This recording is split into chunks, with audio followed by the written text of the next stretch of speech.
नमस्कार, India news के digital platform पर आपका स्वागत है। मैं हूं आपके साथ अनन्या बेदी। बिग बॉस 18 तो सभी देख रहे होंगे और वीकेंड का वॉर हम सबको इंतज़ार रहता है।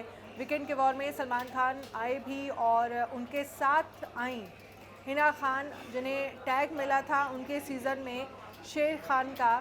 और हिना जो हैं वो अपनी जर्नी के बारे में भी बात कर रही थी और जो प्रॉब्लम वो इस साल फेस कर रही हैं उस पर भी उन्होंने बात की। ब्रेस्ट कैंसर 3rd स्टेज का उनको हुआ है, ट्रीटमेंट भी वो ले रही हैं। और जब सलमान ने कहा कि आप सच में आप किस तरह से फेस कर रहे हो सारी चीज़ें और आप इनसे फाइट कर रहे हो, ये वाकई काबिल तारीफ़ है।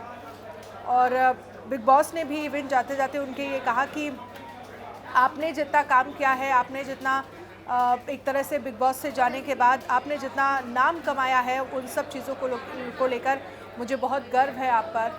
हिना खान ने अपनी जर्नी के बारे में तो बताया ही, साथ ही उन्होंने ये भी कहा कि देखिए, यहाँ से जो मैं टैग लेकर गई थी वो अब मेरे लिए बहुत बड़ा नाम हो गया है, शेर खान। अब इससे लोग मुझे जानने लगे हैं। और वैसे ही वो अपनी लाइफ के साथ भी टैकल कर रही हैं, शेर की तरह वो लड़ रही हैं।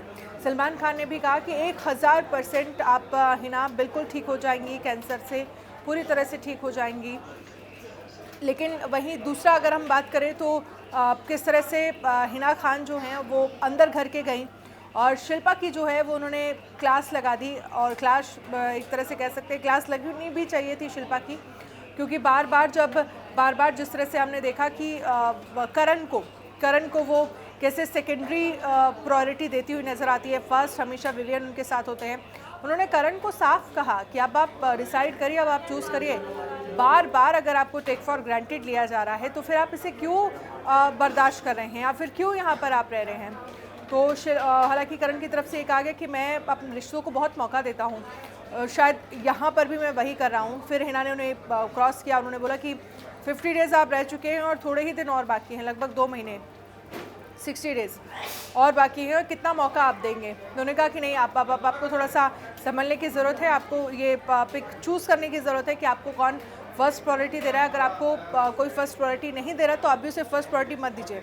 बार बार उन्होंने शिल्पा के लिए भी कहा कि आप अपने फ्रेंड को कैसे नॉमिनेट कर सकते हो। अपने फ्रेंड्स के लिए तो सारे ही बाइस्ड होते हैं, लेकिन आप कहीं नहीं देखिए, अपने लोगों के लिए तो सब चीटिंग भी करते हैं, बाइस्ड भी हो जाते हैं। और जिताने के चक्कर में कौन ऐसा फ्रेंड है जो अपने ही फ्रेंड को नॉमिनेट कर देगा। तो ये सारी चीज़ें हुई। थर्ड पॉइंट ये है कि देखिए, एलिस बाहर हो गई हैं। सबको इंतज़ार था कि जो अनवांटेड ग्रुप का मेंबर है वो बाहर हो जाए। एलिस बाहर भी हो गई हैं।